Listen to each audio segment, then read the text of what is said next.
excellent day for an exorcism. Thrill me. Be afraid. Be very afraid.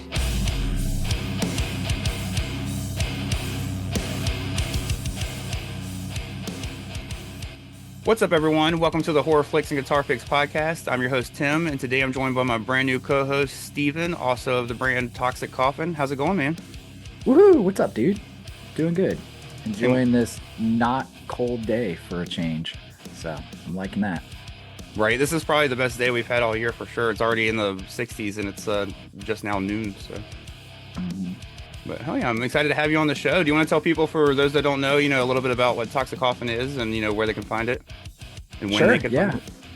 Yeah, so I run a spooky apparel brand called Toxic Coffin with one of my best friends, Lance. And yeah, we've been doing it for about, I guess it'll be our 5th year this July. But yeah, we do horror movie t-shirts. It all started in the love of Halloween and everything spooky, and we've just kind of grown it from there. We switched up our business model a little bit this year to being just like a seasonal Halloween pop-up. So yeah, come this summer, if you're not familiar with us, we'll be more active on our social pages and everything, and just give us a follow. It's Toxic Coffin, toxic_coffin on Instagram is the easiest way to kind of see what updates there are. And then our website is toxiccoffin.com, but it's currently closed for the season. So. Oh yeah. If they go to the website, can they still sign up for the newsletter even though it's closed, or is that kind of a... I think so. I should probably look at that to see, because that would be important, but I'm 99% certain you can sign up for our newsletter on our website. I should know that as the owner of a business. But that perfectly illustrates just how much this is a side hustle for me and my buddy. It's not something we do full time. It's just purely for fun. Was a way to kind of get involved into like the horror industry and nerd out with people. So yeah. Oh yeah. And of course, we're recording this a little bit ahead of time, so you got a month. So if it's not up there now, it might be by the time people check it out. So yeah, I got homework to do if not. Hell yeah. And we kind of met through Toxic Coffin because I had your buddy, Knox on, vocalist of Enforce, who you grew up with, and then I think we ended up just following each other because of that, being horror, related stuff, and then we just ended up chatting and becoming friends. So and it's pretty much been about 5 years. About the time because y'all were relatively new when we met, and then and so was the show. The show's coming up. This will be, when this episode drops in April, this will be 5 years of this show, and of course, it was like probably 6 months in when I had Knox on, so 6 or 7 months in. So you slid into my DMs, or maybe vice versa. I don't remember, but yeah. And then we found out that we weirdly lived close by each other. In this great big world, you're connected to thousands of people on the internet, and then I find out you live an hour away from me, so that was cool. So right, which Knox and Enforced are based out of Richmond, so I was like, well, there might be a chance, you're 3 hours away, and then come to find out you're even closer than that. I was like, oh shit. Yep. I'm the weird spooky guy on the beach, surrounded by all the salt life people. So yeah. Oh, yeah. So whenever I meet anybody that likes horror movies, it's always exciting. I just like try not to freak out. Don't come on too strong to the other spooky friend. Don't scare them away. Now you have your Halloween decorations are something to behold, that's for sure. We'll have to get a video for this year for the YouTube just to post up, even if it's just like a short or something, just a walk around. Let's do like a live recording Halloween or at the Halloween party or something like that. It'd be fun. I'm down. I'm dressing like Svengoolie. I'm going ahead and calling that one down. Hell yeah. I don't know what I'm gonna do this year. Last year, the wife and I, we were Ozzy and Sharon, which was super, super fun. I really, really want to do Pee Wee Herman, mostly just to like annoy the crap out of everybody, just by doing his voice over and over. So I might do that this year. I through stupid, just day old texting back and forth. My wife sent me some pictures of turtles, which then got my ADHD brain thinking about the I Like Turtles kid. Oh So I yeah. kind of thought about going as him for Halloween, just dress up as what's his face, Josh the zombie, and that would be pretty sick. So, No, I just recently rewatched that Tosh Point oh episode where he has him up there for the was it the Web Redemption? Kind of a tongue oh twister. yeah, heck yeah, No, you can yeah. always It's be funny. go ahead. I would say it's funny. Even I forget about Tosh, and then he's got like a podcast and everything. And I'm like, who is that? I'm like, oh yeah, that's right. That was that guy from TV.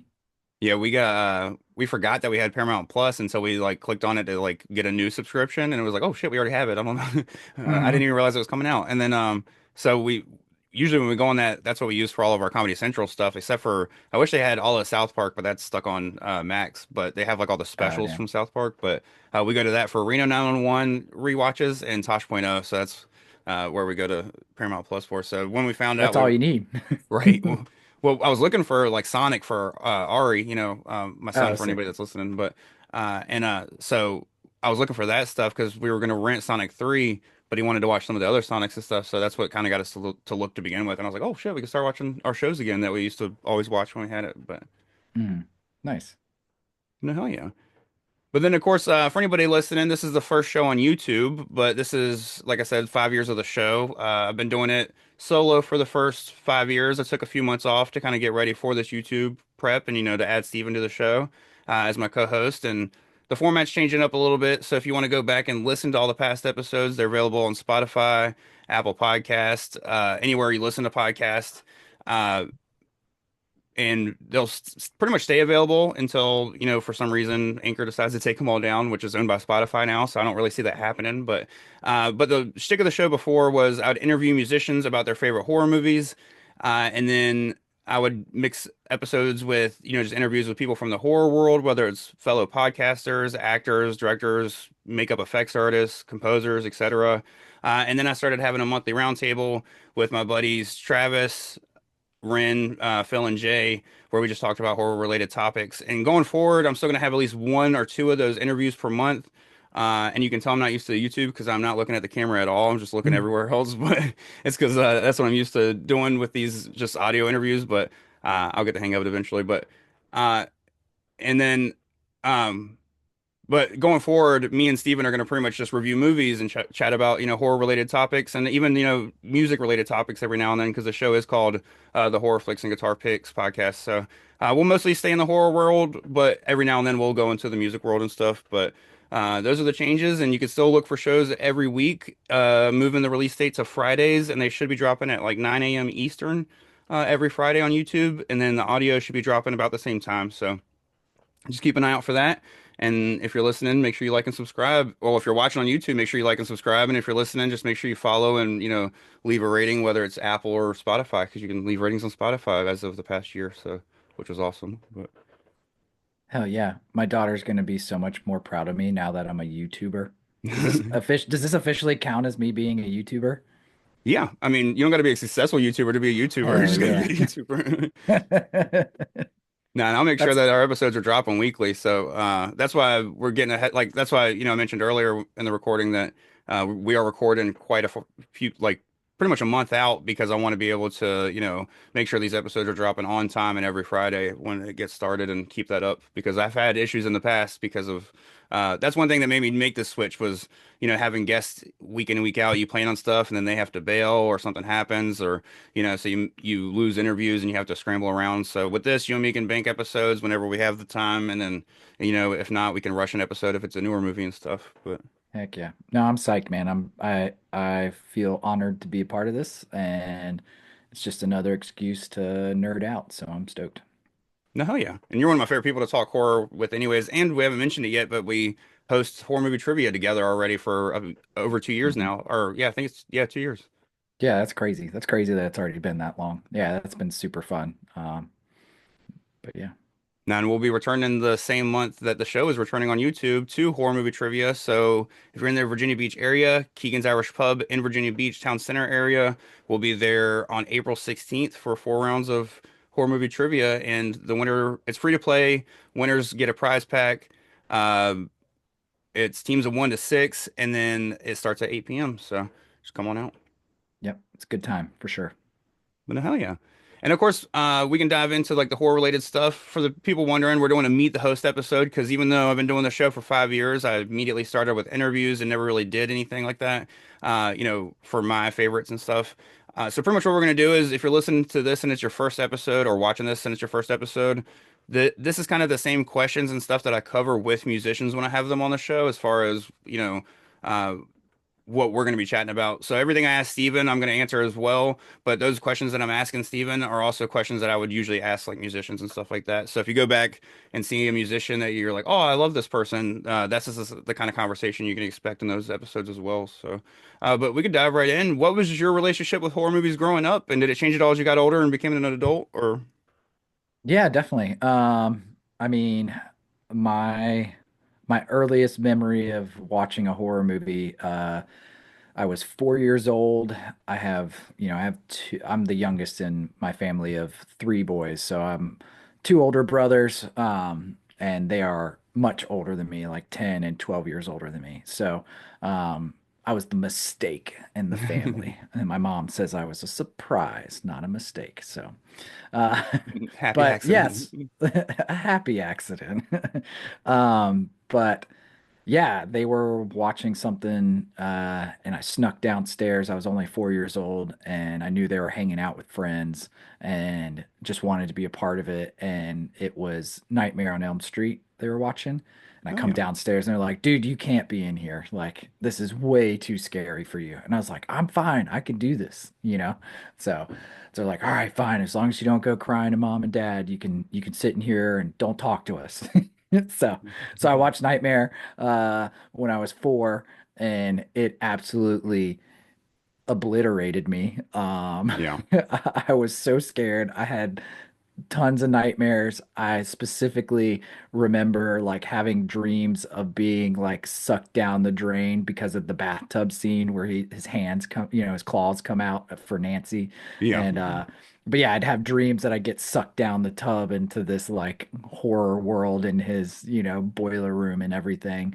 But yeah, I never snitched on my brothers, so I guess that was like the start, and but I don't know. As far as like other childhoods, I was always like scared of stuff as a kid. Like I was the kid that was afraid of haunted houses and stuff like that. Same.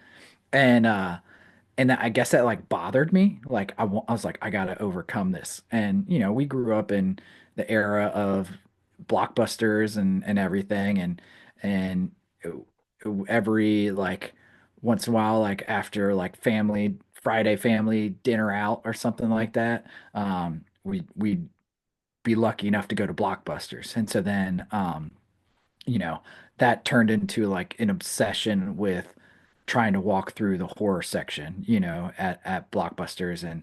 And then of course, like with all the VHS tapes, like just obsessing over the cover art and like what the hell is this film? Like I remember Dead Alive and Yeah. like the mouth with the skull and the eyes inside the mouth like reaching like pulling out. Like I was just like, oh my God, like this is probably the scariest thing anybody's ever made, you know? So I Right. just became obsessed with the imagery. Um, and then as I started getting a little bit older, like my mom, she's an avid reader. Like Stephen King is like one of her favorite authors. And so like just naturally we had, Stephen King books in the house. And so I'd ask 1,000 questions like, what is this? And then, you know, that then like turned into like, well, maybe you could see this like Stephen King movie. So I got to see it when I was pretty young. Um, we watched like the X-Files as a family, so that was like, a slow introduction into horror. I'll bet it's more sci-fi, but they have a lot of like horror adjacent episodes, especially that super messed up one called Home. Do you remember that Yeah. episode? Everybody talks about that one. Yeah. So, I'm with you. Our stories are very similar, which I'll talk about more of the like very similar, which I'll talk about more of the similarities, like when I go through mine a little bit. But that's exactly one of the things is I'm slightly younger than you, I think, by like 4 or 5 yeah. years. But so X-Files is one of the things that my family watched, but it was a little bit less like like I can't remember much about it, other Mm, than they watched the shit out of it and loved it. And I sure. remember when the movie came out, it was a huge deal.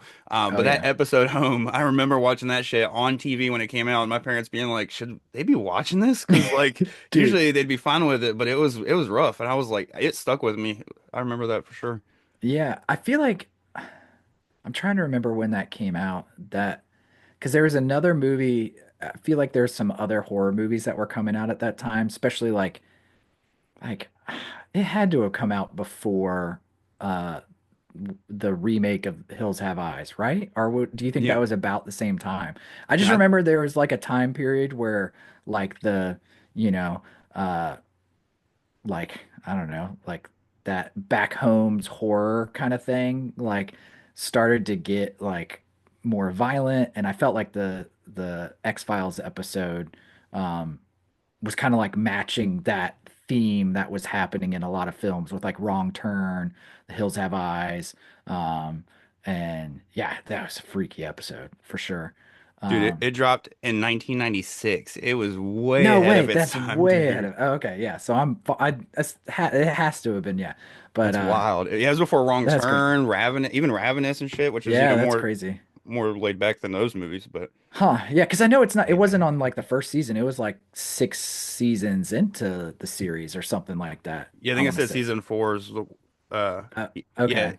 October 11th, 1996. It was the second episode of the fourth season. So yeah, Damn. it wasn't like early in the season series, but Gotcha. And another thing too, like I don't, as far as my memory goes, the episodes that we were watching, I don't know if I was watching the X-Files in like actual air date. Like we could have been watching like reruns because it when I would watch it, it was always like right after The Simpsons or something like that. So we'd watch you The know, Simpsons and then like X-Files came on. So I'd have to go back and look to see if it was actually like in the 90s, like when it first aired, or if we were watching a bunch of reruns. But it didn't matter. I was just excited to like watch something kind of spooky, you know? yeah, So yeah, so I guess I just like, when I was 5, and again, part of like trying to overcome like haunted houses around Halloween time and stuff like that, I just became obsessed with Halloween.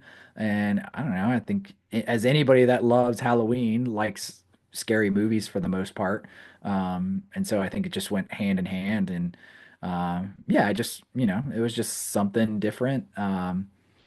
And yeah, it grew and grew. And I guess you kind of asked like how did that grow as I got older, right? Isn't that kind of what you were yeah, wondering?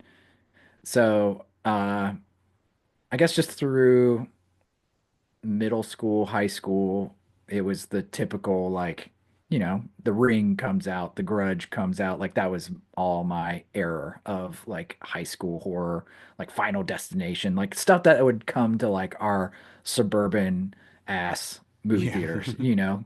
Um, I knew about films like Evil Dead and like Suspiria, but I didn't have access to that necessarily. And my older brother, like he had the DVDs locked away in his room, and I was like, I'm not allowed to go in my older brother's room. He's like, don't come in here. And so I don't think it was until college it wasn't even until college that I saw, I think it was my freshman year, I saw Night of the Living Dead for the first time. And I was just like, oh, this is sick. And then I instantly like, when you get to college and like you're on your own, and we had I went to school in Richmond. I went to VCU. And in Richmond, we had the raddest, uh, like local small, movie rental shop called Video Fan.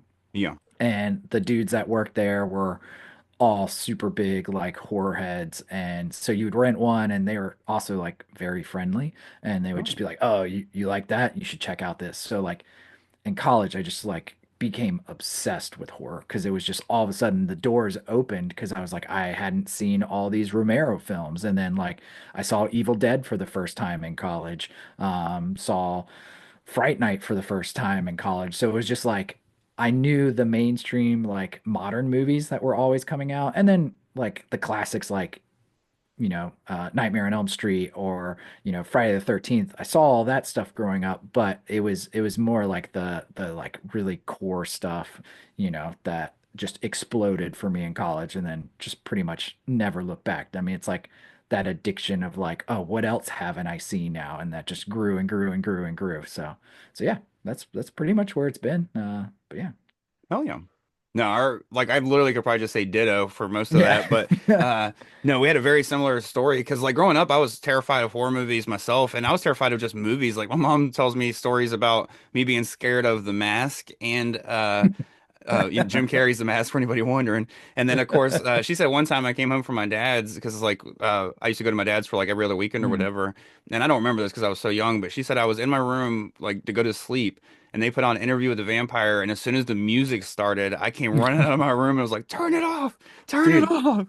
it was the audio. Like that messed with me so bad. Like my when I was little, my brothers, you remember the like classic 90s like haunted house cassette tapes that just had eerie sound effects and stuff like that? Oh yeah, They had they would be like, "Hey Steven, come check out like there's this cool thing in mom and dad's closet." And I'd be like, "Oh, what is it?" Again, I'm 4 years old at this age, and they would put me in there, and they would have it like set up so they would hit play and there would be like static for like 30 seconds or whatever, and then it would kick on, and then I'd go in there, they'd lock the closet, put a chair behind the doorknob so I couldn't get out, but it'd be like blasting haunted house music, and I'd be such a little crybaby and freak out over it. But yeah, it's funny how like you could be I guess you have like the one hand is somebody's terrified of that stuff and they just like reject it. It's like yeah, I don't want anything to do with that. Like I've got so many friends that love like heavy music or are into like extreme sports and like or more like counterculture aggressive things, and then I'll be like, "Oh, you like horror movies?" And they're like, I don't even mess with that. They're too scary for me." And I'm like, "Ah, I guess it doesn't." But I guess I like we had the opposite, it was like a challenge to like overcome, which then becomes like an obsession, or an obsession for it, so. yeah. No, it's almost like our adrenaline rush is beating like the scaredness that we have of watching those movies, especially younger. Of course, now it's harder to get scared with being desensitized and stuff, but Oh yeah. uh, but no, you mentioned when you mentioned the audio that struck up the memory. I freaking was terrified as fuck of the Thriller video and Vincent Price's Oh little dude, voiceover when yeah. he was like, "Darkness Fall." Like as soon as I heard that on the radio, I was like, "Mom, turn it." Like the song's fine on the radio. As soon as he came on talking, I was like, "No." I was like, "I'm good." Spooky ass Vincent Price. Yeah, but that was also like, I mean, we grew up with like, I was born in 87, so I can't really say I was like an 80s kid, but I mean, we came off of practical effects and everything. And so like, yeah, that Thriller music video, destroyed so many people because it was so good. Yeah. So that doesn't surprise me. Yeah, I remember being scared of that. It was when his eyes turned yellow and I was just like, "Oh shit, this is bad." So I Now was the like, it's about to reteaming of go down. Landis and Baker on that was fucking perfect. Hmm. But no, and then of course going forward, like my mom was a big Stephen King fan as well, so that was some of the ways I saw some of my first horror movies. Of course, like she showed me like The Green Mile first, I think was like some Hmm. of the stuff we saw first together. And then because I was so interested in like, because it was one of those things that she loved it so much that, and because my parents were split up, that every time she had a birthday or, gift or anything, Hmm. or, just like a gift giving holiday, I'd always get her like the newest Stephen King book and stuff. And back then, he was still writing some solid shit. So, and he still is now. I'm not saying he's not, but I just mean like, I'm not keeping up with it as much, but, Sure. uh, That's so funny, dude. I did the same thing. Like, right. if it was her birthday, my mom's birthday or Christmas, I was like, "Oh, Stephen King book." He's got to got to have Right. something. So that's so funny. Yeah, I think I remember. Trying to remember. I can't remember the last book that I got her of his, but that was definitely the thing. Yeah, So, she was going through the dark. I think some of the last ones I got her were like some of the last Dark Tower books oh, because she cool. was like reading through those and stuff. So even if they were older, she might not have had like those Hmm. books because it was in the series. So I Sure. remember fishing for some of those and stuff, which back in the day was harder because we didn't have Amazon to just get them, but you had to go Hmm. like find them at stores. But at least Stephen King was like findable like pretty Oh easily. yeah. So Well, and back to the like VHS art, like the Stephen King paperback cover art, like that shit was terrifying too. So that's also why I felt like I was so drawn into a lot of that. So Yeah. No, and then of course, like that led to her showing me It and like Pet Cemetery, and then her being a child of the '80s. She's not like a horror fan, but she's just a person that Mhm. watches stuff that she grew up watching a lot. She watches it like over and over again, or at least used to. And she'll Mhm. watch a horror movie if it looks interesting, but she gets scared as hell still to this day. But so we watched Sure. a lot of The Lost Boys as well, and that was a movie that Mm. I never really think about it as horror these days. It obviously is a horror movie. It's like in the vampire world, just like. Sure. People might say Godzilla's not a horror movie, but it's a monster movie, so it's so fucking. But so no, I think The Lost Boys might have been my first official horror movie, but if not, it was definitely one of the Stephen King adaptations. But then of course she watched, they watch X-Files. She watched a lot of Buffy. So it's kind of like the horror adjacent stuff that Mhm. led to me getting a little less scared of stuff. And then I had friends that would peer Totally. pressure me to watch like the Nightmare on Elm Street and like the stuff you Mm. mentioned, like the slashers. Like those were the stuff that I watch with buddies because I'm not going to chicken out. And luckily, Mhm. you watch them a few times, you get a little less scared of them, so you can be like, oh, let's watch the one I've seen 10 times again, so it Sure. becomes easier. But Yeah, that's crazy too, your point about Lost Boys, because that was also, I mean, it makes sense.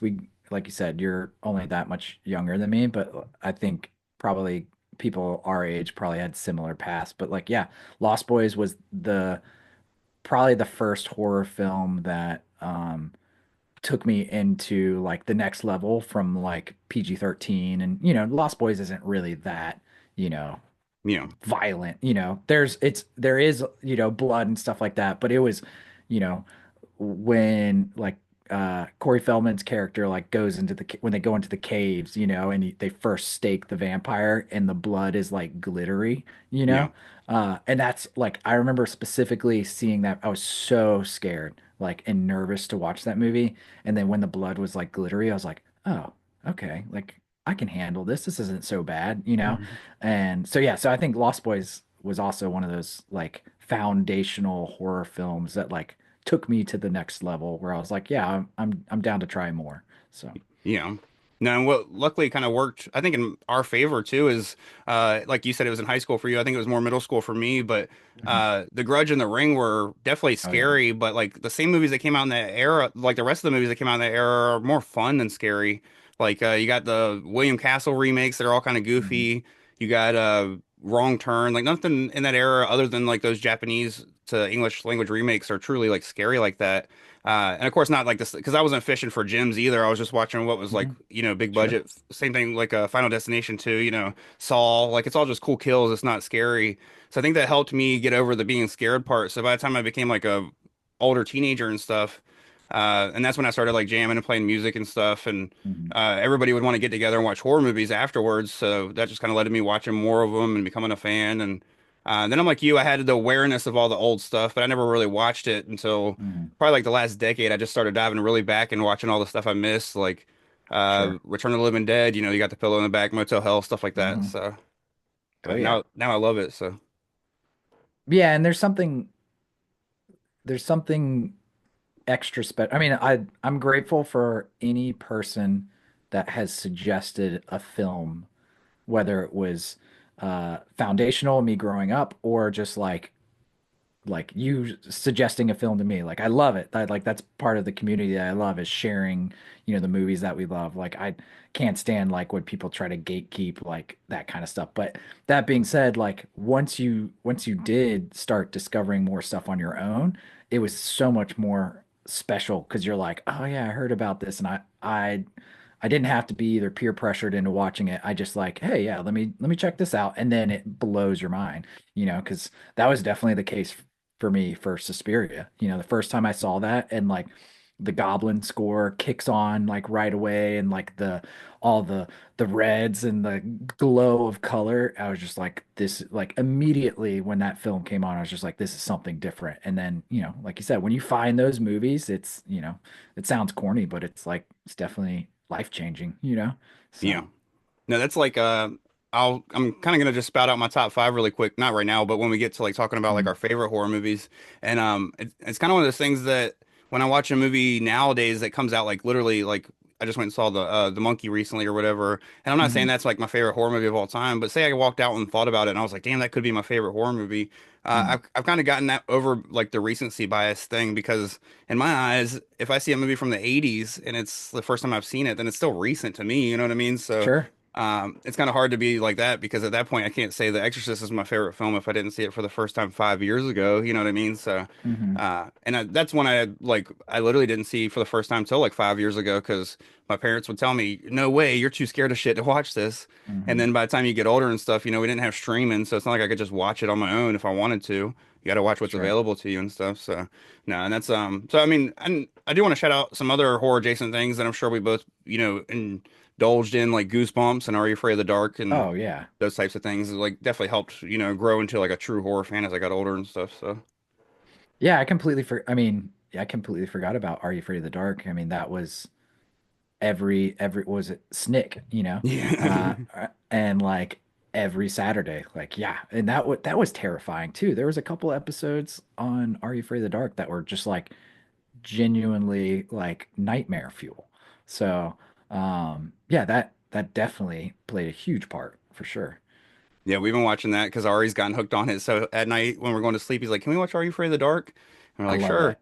And Yeah, we ended up getting like on Vudu or something like that all of the seasons, and I did the same thing when my daughter Penelope, when she was probably like 5 or 6, and she was starting to get, because I subjected her to a lot of spooky stuff, and she was like, "These aren't scary," and I'd be like, "Just wait for this one episode," and she's like, "Okay, that was kind of scary. I want to turn it off now." right. So, No, so that's yeah, it. that's awesome that you're going through that phase right now too. No, I didn't even realize till last night that Nev Campbell led an episode. I was like, "Holy shit!" Like I never realized that. Oh, like as the group coming down and like sitting around the fire kind of thing? No, she's Or was like one she? one of the main characters in like a story. It's like the story of the Death Soup or something like that, or Danger Soup or whatever. Oh man, I don't remember that one. That's crazy. I'll have to go back. But it's even the guys that sit around the fire. Like there's a couple of cameos in that too that I remember. I'm like, oh man, that's a young whoever. Yeah. So, but No, I caught one of those last night. It was when we were watching the Nev Campbell episode. The girl in the Midnight Society at the beginning. It was the girl that played Cheyenne on that show Reba. The Reba oh McEntire show. yeah, yeah, I yep, was like, I yep. I know know. that face. And Because I'm a survivor. of course it's Reba. 90s, so she's got like that Uh-huh. Kurt, like Carrie Russell 90s hair where it's like all poofy and like kind of close to mine and stuff like that. But Mhm. Hell yeah. I think there's some truck backing up outside, so if y'all hear some beeping, just ignore it. But hopefully It's it'll just stop. me. I'm beeping. Our guest today is Johnny Five. But Your mother's a snowblower. but no, hell yeah, we can dive into, you mentioned Suspiria. Would you say that's your favorite horror movie? And of course, what's some other favorite horror movies of yours, if not? And if so, Yeah, definitely. Excuse me. Suspiria is my absolute favorite horror movie, and I even listed it as my favorite movie of all time. So yeah, it's high up there. It has everything that I love in any film. It's just the I've never seen anything that's captured that level of atmosphere and tone and sonically. To me, it is just a perfect film.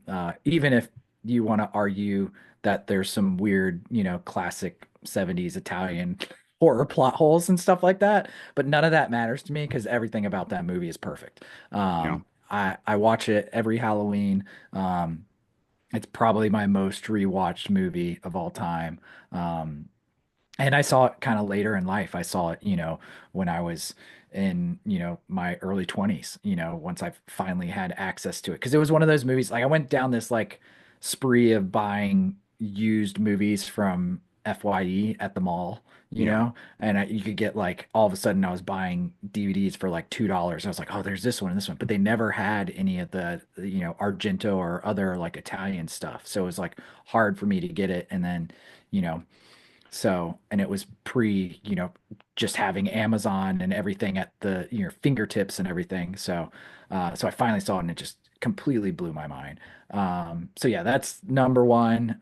We could just probably just, I'll do top three probably, but like Evil Dead, is probably like two or three. I don't know where I rank these other ones necessarily, but like Evil Dead, another one that just like from practical effects, uh, and just like the camera work and Bruce Campbell's presence, like just was saw it in college. I remember watching it in my dorm on a tiny little TV and just thinking like, oh, this is like no wonder everybody loves this movie. Yeah.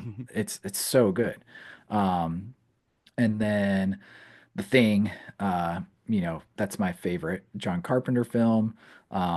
Again, just like practical effects. Like it quickly as I got older, just like realized like, okay, yeah, I'm an 80s horror fan. Give me all the rubber monsters and super bright blood and all the slime and the stretching and the dripping. And so like, yeah, I mean, John Carpenter is the master of horror for a reason. And so, yeah, The Thing, another amazing one. But I mean, there's so many other ones, that I could list, but those are definitely like my probably immovable top three. So, Oh yeah.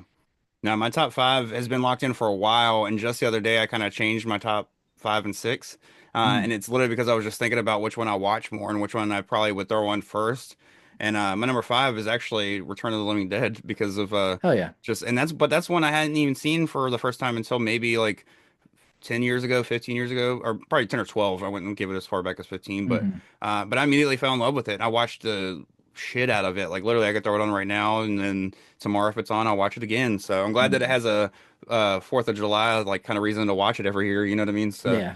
but no, and then same with my number four was another one I didn't see till about the same time, and it's an older one, and that's Reanimator, and it's just the same exact thing. It's like Mhm. it encapsulates what 80s horror is, fun, practical effects, just like a storyline that's batshit insane but somehow works. And Hmm. no, I just really love that film. And then my number three is Hereditary, which is the newest one, and that's because of how much it just blew me away the first time I've seen it, and the Sure. way you can rewatch it for details and stuff. And that's of course one I love just for different reasons than the rest of the ones. Pretty much my Hmm. top list, but then my number two is Nightmare on Elm Street. Love that one. I watched the shit out of that one growing up, and it still holds up. And I'm kind of having the same thing with like you said with Suspiria. With some of the plot holes. It's kind of silly how she just turns her back on him to beat him at the end, and then Hmm. the whole thing with like that they had to add that ending where she gets pulled through the door, which I always tell myself that that's her mom's death, and we just are finally seeing the dream of it. You know what I mean? Sure. So that way it doesn't like ruin the movie, especially since Nancy comes back in three and stuff. But Yeah, and I then like that. I like that perspective. You're right. like, "Ah, I'll just tell myself this, then it works." Right, because it makes it seem like it's everybody else, it's Nancy's dream or something, but like all everybody else in that car is dead but her. So I'm thinking it might be her mom's dream because her mom's the one that actually dies in the scene. So I was like, that's kind of I'm gonna put it that way. I know that's not the way they meant it because it was like a forced thing by the studio, but in my Sure. head, that's how I'm gonna put it. But and then my number one, Scream, just because that was the first one to show me horror movies could be fun and kind of like has like a blending of everything. It has the humor of like a Nightmare on Elm Street and stuff, but it has like the hidden details like a Hereditary. It's super fun. I love the whodunit aspect. I love all the lead characters. They're all fun. And the villains end up even being very likable in a way of like just being funny, with Matthew Lillard's one-liners and then Billy being like truly psychotic in that switch and stuff. Or yeah, Billy, yeah. I was trying to make sure I didn't mix them up because Stu is Matthew Lillard. So, but no, I Sure. really, I really enjoy that film. The cast is stacked, and then of course, I was already a fan of Wes Craven growing up because I'd seen A Nightmare on Elm Street so much first. Because that's one that I saw young. I was scared of it, but then of course, like I've mentioned, you watch something over and over again, you get less scared. So, no, I really love Scream, and it's one that I still watch again and again to this day, even wearing the stab hat. So, Hell yeah.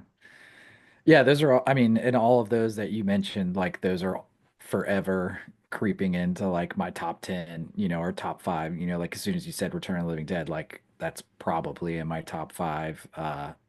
Fright Night, is one of those 80s horror films to me is like, in my opinion, like the perfect 80s horror film because it gives you a little bit of everything. You have like cool lore with the whole vampire story, but then you have all the practical effects, and then you have like the super cheese 80s like teen, humor and everything. So, yeah, I mean, there's so much. It's hard it's hard to pick, yeah. but yeah. So, Oh yeah. Any other films you want to shout out in that realm before we move on to like just newer horror films that we enjoyed and stuff? Or trying to think like there's anything that like changed. I don't know. I feel like there was a lot like I don't know, it's like any of the Cronenberg stuff like yeah, that. I don't know if I can pick like one movie in particular that is my favorite of his. Like Videodrome is always like reference, but I think I saw Shivers first, and Oh yeah. like that I just loved how like weird like body horror, So I think, like any of those like uh staples within like subgenres, like those are always in the top, So Oh yeah, yeah. like you said, like Reanimator, like that's such a good Lovecraftian story. The Fly or like I said, Videodrome, body horror, it's incredible. But yeah, Oh yeah. Texas Chainsaw, like how can you not have that in your top? Like I feel like everybody remembers their first time seeing that movie. And I think Yeah. that's a good, like, that's usually a caliber for me. If it's a movie that I can remember, like, the first time I ever watched it, like, that's how much it stuck with me. Like seeing The Witch for the first time, like, that's one of my favorite movie going experiences, and that stuck with me. So that's, it's an incredible film, no doubt. But yeah, it's high up there because of those kind of moments. That adds to it for sure. Oh yeah. No, I definitely gotta kind of like when you said like it's hard to pick a Cronenberg. For me, I gotta throw out just Italian horror in general because Fulci Yeah. and Argento are crazy, and then of course all the Bava stuff. Like I love Demons, which is Lamberto Mhm. Bava and stuff, and even the classics. Anything Giallo is I gotta check out. Don't Torture Duckland by Fulci is probably my favorite Mhm. Fulci film and probably one of my favorite Italian films. But even like the Torso, movie Torso is great, which I Mhm. know is who's that? Sergio Martino that did. Torso, I Torso? think so. Yeah. I'm not as familiar with some of the offshoot like Giallos, but I only saw Torso ever once. I need to Yeah. rewatch it for sure. It was definitely in my like Giallo obsession moment where I'm like, okay, I got to see everything. But yeah. Yeah, I think you were actually the one that recommended Torso to me for the first time. And yeah, I really Oh, enjoyed really? that. But and That's funny. I mean, it's a good one. It's one of the lesser knowns, like because everybody goes straight to like Deep Red or Tenebrae or Bird and Crystal Plumage and those kind of films, or and so Torso's a good, outlier, I guess. So yeah. No, hell yeah. And then of course nowadays having something like Shudder, it's so much easier to find, like just random oh yeah. giallos from random one-off directors and stuff like that. So but no, and then of course my original number five was Texas Chainsaw Massacre 2. I love that film. So Uh good. of course, Chop Top Rules. And then I love films like two other films that really stick out in the past, like, I guess not the past, anything because they're both from, well, I guess one's kind of recent, one's from like the 90s, late 90s, 2000s, depending on when you look at the release. But Audition Mhm. is a favorite of mine. I absolutely adore Audition. That's one I could watch Mhm. over and over again. And I just love the genre blending of it from like rom-com to fucking absolute torture horror. So, Mhm. and then House of the Devil by Ty West. That as much as I love, the X and Pearl and Maxine trilogy, House of the Devil is still my go-to Ty West movie, and I still hold it in high regard over the rest Yeah. of his filmography. So, Yeah, that was the first one. I mean, again, I mean, I feel like that's pretty typical from a lot of directors. You have that one that shocked you or surprised you or, set that certain impression. So like when you go to see the next one, it's not that you're going to be let down by it, but it's almost impossible to like, you know, recapture that, discovery kind of emotional feelings that you feel with them. So yeah. So I understand that totally. oh yeah, nah, and then but that's pretty much all the ones I wanted to shout out before, moving into we could chat about some just more recent horror films that we enjoyed that don't necessarily have to be horror like or Mm, favorites of all time or nothing, but they could be more recent favorites. Did you have any? sure. And of course, we already both shouted out some. You mentioned The Witch and some other Mm, stuff. I just mentioned The House of the Devil, which is still like what 2009, I think. So it's not that or 2011. It's either 2009 or 2011. It's sure.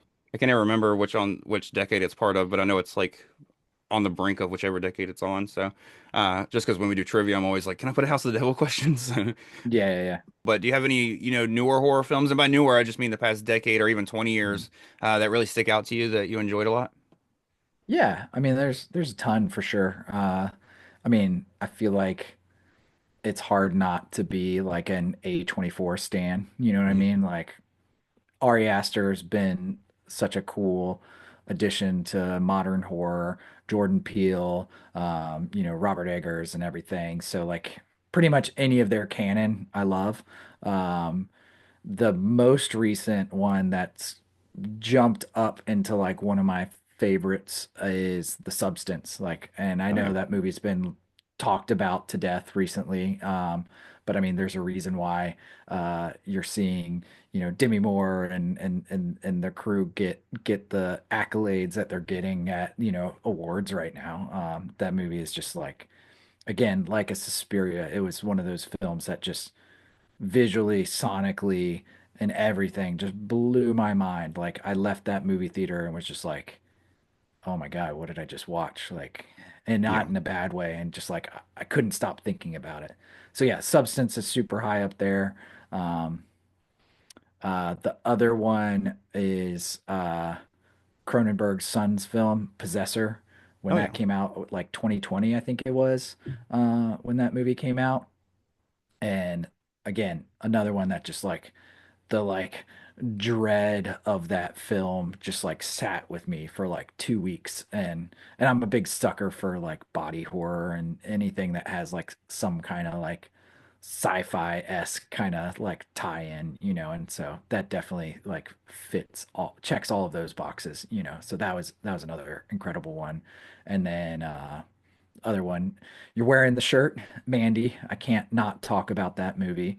uh Again, I think as you can tell from listening to this, hearing that I like Suspiria and hearing that I like The Substance, like there should be no shock that I also love Mandy, because it is just a, you know, magenta glow of cosmic terror, and it's just so good. I mean, Nicolas Cage, like he had such an insane performance in that movie, and yeah, it's so good.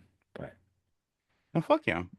No, and I'm right there with you. Pretty much everything you mentioned, I love. Like the big sure. three with Peele, Eggers, and Ari Aster. I'm probably Mhm. one of the few these days that Aster is still my favorite of all three. I know a lot of people have moved on to like Eggers and Peele more, especially because Peele's stuff is more broad friendly, I feel like, and then Eggers Sure. has put out more movies, like than the other two at this point. And then, of Mhm. course I love Ty West stuff, like I mentioned the extra trilogy. I love Cronenberg stuff. Even Infinity Pool was great too. Not quite as good as Possessor, but still good.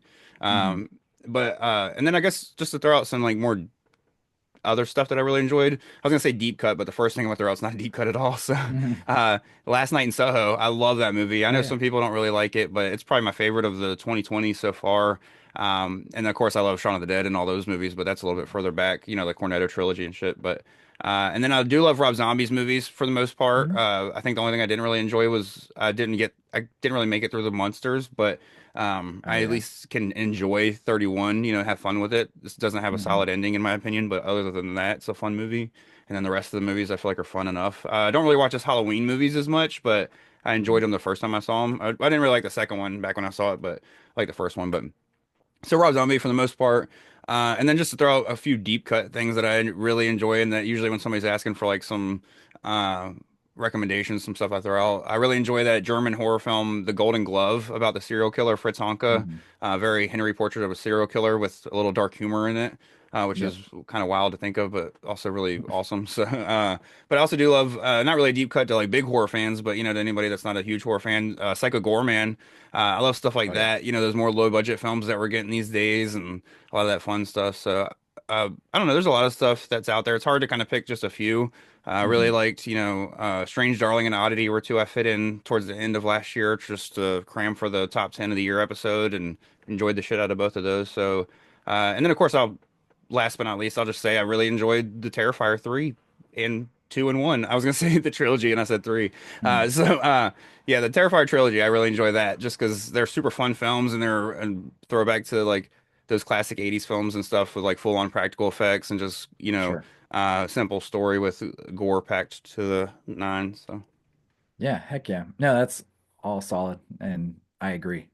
Yeah, especially like Psycho Gorman, like that. Like I went through a phase where I was obsessed with like pretty much anything Steven Kostanski was doing. yeah. And before he did any of that, he had like a cool film group called Astron 6, and they did movies like The Editor. They did a lot of like more like horror comedy stuff, but yeah, it Yeah. was like the over the top practical effects. I was just like, oh, these guys are cool. So I'm really grateful that we have more access to like independent horror today, because like obviously there was independent films back in the day, but you don't have these filmmakers don't have the ability to have like, oh, like I could just make a film and it can go straight to Screambox or Shutter, like I Yeah. don't have to worry about a theatrical release or um, so yeah, it's cool. We get spoiled with a lot of that stuff, but there's also a lot of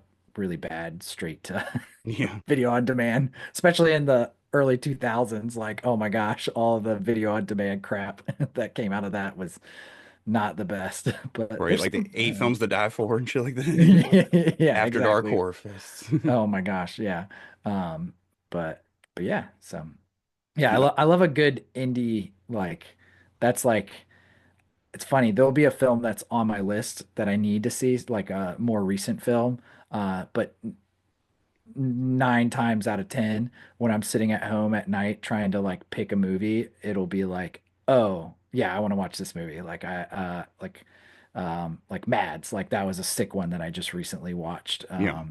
Highly recommend that if you haven't seen that one yet. That's a fun one. So, but yeah, so I'll pick that typically over, if I'm like, oh, like I really need to see I'm trying to think like I saw Nosferatu in theaters and I loved it, but like if that was available on streaming, I'd probably pick like a more modern indie film first, just Yeah. because they're fun and exciting and fresh. Oh So yeah. No, and I think that team is the same team that made The Void, which was awesome, which fucking ruled. And then yeah, The Void, that was I contributed to that film. I oh gave yeah. them $10. They even had a and I in the film, I think they ended up not really showing it, but I'm a designer, illustrator, for the people that don't know what I do for a living. But uh in the Kickstarter, they were accepting like free submissions for their like part of like the Void lore was like the Book of the Void. And like in the description was like, we're gonna have a book and we're looking for artists to submit like just like crazy cult looking like Lovecraftian like basically like Necronomicon kind of like cosmic horror art. And so I was like, oh, this is my chance to have my art in a movie. And but I ended up never making anything for it. I was just too busy with work and everything. But I did contribute $10. So Oh yeah. No, that's awesome.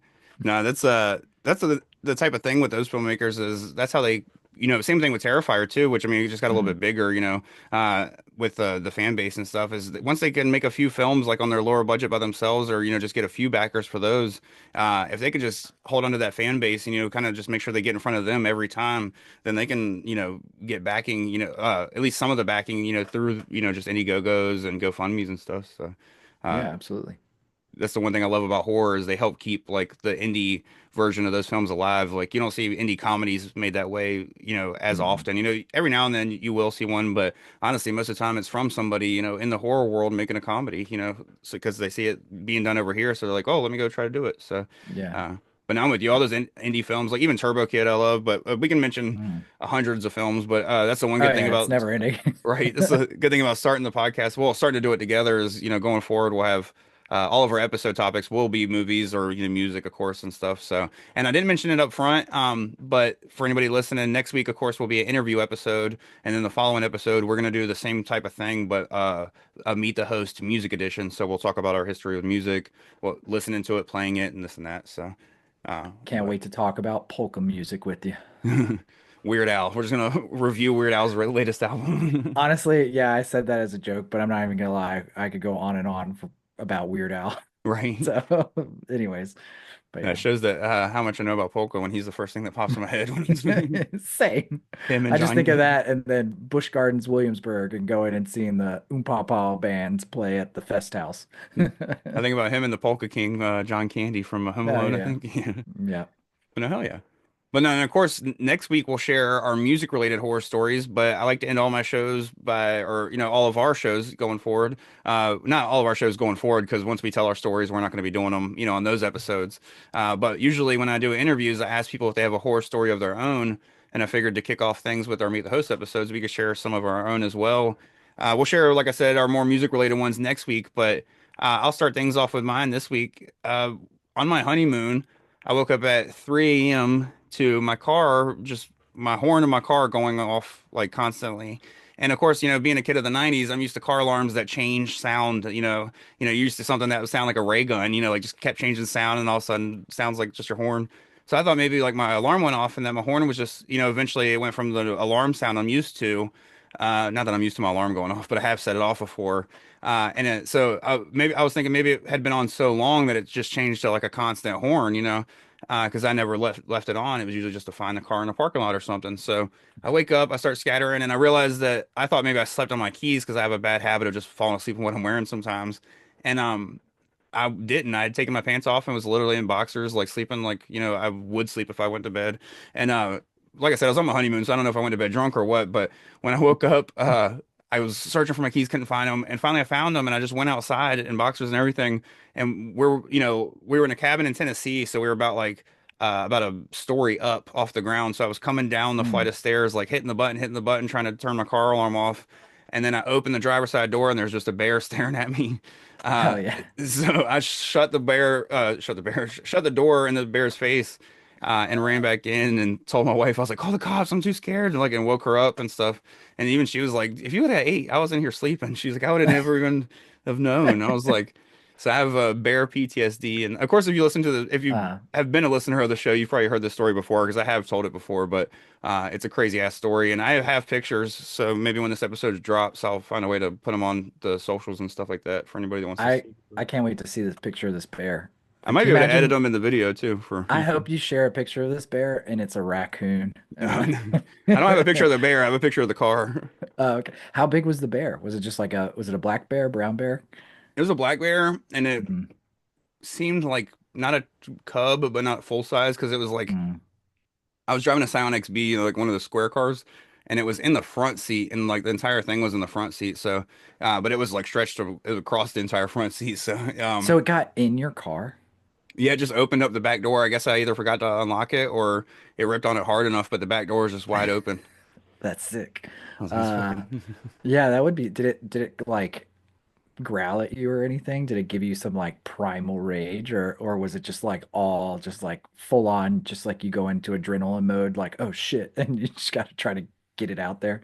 Yeah, I don't even like I don't think it even moved or anything. It was I opened the Mm, door and I felt like it like looked at me, not like its face moved, but like its mm, eye was already kind of like towards me and kind of just like looked at me and kind of gave me some side eye and like before it even moved, setting like made any noise or anything, I like slammed the door and went running upstairs. And as I was running upstairs, I didn't hear anything. Like I thought I would hear the car like thrashing him trying to get out or something, and mm. or her. I don't know if it. I don't know what gender the bear was, so I don't want to false gender it, but no, it Don't you dare. yeah, I was like, I don't do that, but uh, and then what's funny is when the cop got there to like help us out, it calls us back, or the cop calls my wife back from like calling the 911 dispatch and stuff, Mm. and he's like, "Do you see the bear now?" We're like, "No, we're up in the cabin. We're not like," and like our cabin room only had like a stained glass window like going out that way, Uh, so you couldn't even see out of it. I was like, "Fuck that shit." So we ended up having to and we were in Tennessee, so we had to get towed. My car was totaled, so we had to get towed down the mountain and rent a car and then drive all the way home. So. Dang. Yeah, that's crazy. It's a fun story. I'll just preface this with I can't think of anything like as cool as that. But also I can't, I mean, I guess I'm grateful that I haven't had any like too fucked up things happen in my life, but Right. That's what I always tell people when they're like, I don't have a great horror story. I'm like, that's a good thing, man. Be very yeah, grateful. yeah. I'd rather have my car than that story, if that makes sense. Sure. I was about to be paid So off. I'll probably think of I'm sure we'll have this conversation again too, in other episodes. But I guess one that I could say is we were doing like a family trip. We were going down to South Carolina. And uh our daughter was pretty young. I think, gosh, maybe like 4 years old. and we knew it was going to be a long drive for us to go all the way to Charleston in one shot. So my wife was like, "Oh, let's leave, work, get like halfway." I think we were like outside of like Fayetteville, North Carolina or something like that. And there's a when you're heading down uh 95, there's just like tons of, roadside hotels, and she was like, I'm not trying to spend a lot of money just for us to crash and leave. And so she didn't get us like a Roach Motel, but like, I think it was like a Days Inn or something like that. Nothing fan. It wasn't a Hilton by any means or anything, you Yeah. know. And so we get there at night, and we just purely need a place to crash, get up in the morning, get breakfast, coffee, get back on the road.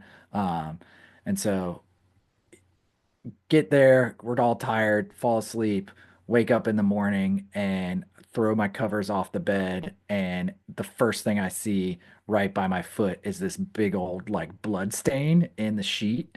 And Oh I'm just shit. like, oh God, did I like step on a nail or glass and not notice it? Like, what did I do? Like, am I hurt? So I like grab my foot and I'm looking for blood on my foot. And there's no blood. And then, of course, I'm like, ah, damn it, this is like somebody else's blood. This is horrible.